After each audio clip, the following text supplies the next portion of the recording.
kale ereyga uu Sheekh Shariif ka tegay villa Soomaaliya ee hurdada u diiday madaxweyne Farmaajo ayaa tan iyo toddobaadkii hore waxaa la sheegayaa in ay maqaar xanuunjisay hal erey uu Sheekh Shariif ka tegay villa Soomaaliya. Hadalladaas ayaa waxay labada dhinac isweydaarsadeen intii u socday wadahadaladii aan sawirada iyo muuqaalada laga qaadin ay ka qabsoomay madaxtooyada.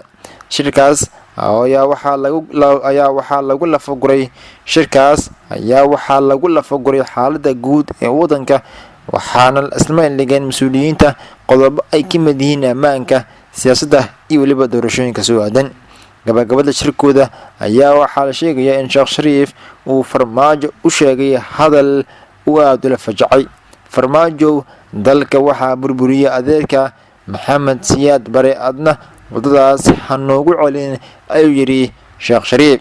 Inkastaba madaxweyne Farmaajo ayaa la sheegayaa in uu ka siixan la'yahay ereyadaas oo mahad ballaaran ku reebay.